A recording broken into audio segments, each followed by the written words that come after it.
বন্ধুরা, এটা জাল উৎপাদন হয়। এই যে তাহলে দেখেন মাল, কাঁচা মাল, সুতা। এখানে সম্পূর্ণ কিন্তু সুতা বন্ধুরা।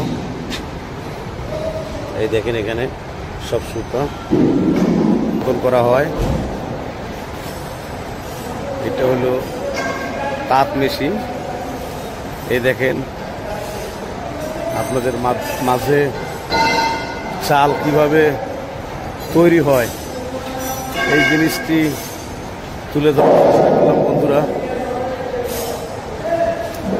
এই দেখেন এখানে সুতা, এই যে এখানে সুতা লাগানো আছে।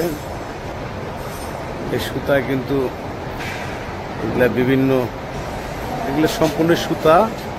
এই সুতা দিয়েই কিন্তু বিভিন্ন রকমের এই যে বেড়ার জাল, কারেন্টের জাল, লেটের জাল, বিভিন্ন রকমের জাল কিন্তু বন্ধুরা তৈরি হয় এই যে সুতাগুলো দিয়েই তৈরি হয়।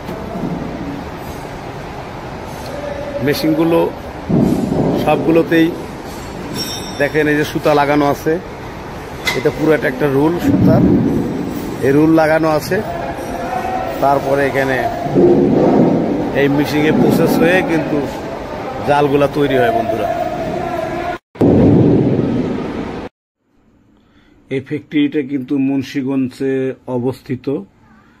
মুন্সিগঞ্জ জেলা জুড়েই কিন্তু জালের অনেক ফ্যাক্টরি। এখানে অনেক উন্নত মানের জাল কিন্তু এখানে তৈরি হয়। দেখেন এই যে একজন নারী কর্মী, উনি কিন্তু সুন্দর হাতে এই জালগুলো কিন্তু প্রসেসিং করতেছে। এগুলা প্রসেসিং করে প্যাকেটজাত করে কিন্তু সারা বাংলাদেশেই এখান থেকে কিন্তু জালগুলো সাপ্লাই দেওয়া হয়। মূলত বাংলাদেশের জালের যে চাহিদা, এই মুন্সিগঞ্জ জেলায় থেকেই কিন্তু চাহিদা পূরণ করা হয়। সমগ্র বাংলাদেশেই কিন্তু মুন্সিগঞ্জের জাল দিয়ে চলে। এখানে মাছ মারার জাল এবং বেড়ার জাল, লেটের জাল, বিভিন্ন রকমের জাল কিন্তু এখানে তৈরি হয়। এখানেও মেশিনগুলো কিন্তু অত্যাধুনিক মেশিন।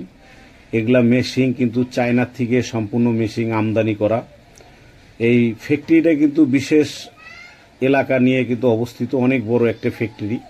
দেখেন এখানে অনেক মেশিন কিন্তু সেট করা আছে। এগুলা সম্পূর্ণতে সুতা ভরা এবং এখানে অটো মেশিন, অটোভাবেই কিন্তু এই জালগুলা কিন্তু উৎপাদন করা হয়। এর সাথে সাথে ওয়ার্কাররাও কিন্তু তাদের সহযোগিতা করতেছে জাল উৎপাদনে। মূলত মুন্সিগঞ্জ জেলাতে আজকে এসে আপনাদের এই জাল ফ্যাক্টরিতে জাল দেখানোর চেষ্টা করলাম কিভাবে বানানো হয়। এই জাল কিন্তু অনেক মানসম্পন্ন জাল। আমি ঘুরে ঘুরে আজকে এই ফ্যাক্টরির বিভিন্ন রকমের কিভাবে জাল প্রসেসিং করা হয় এই জিনিসটি ঘুরে ঘুরে দেখলাম এবং আপনাদের দেখানোর চেষ্টা করলাম। এখানে হেভি ইকুইপমেন্ট কিন্তু আছে যেগুলা দিয়ে কিন্তু জাল উৎপাদন করা হয়। যাই হোক বন্ধুরা, সবাই ভালো থাকবেন, সুস্থ থাকবেন এই কামনা করে আমি মোহাম্মদ শফিক গনি স্বপন আপনাদের মাঝ থেকে বিদায় নিব। আসসালামু আলাইকুম সম্মানিত বন্ধুরা।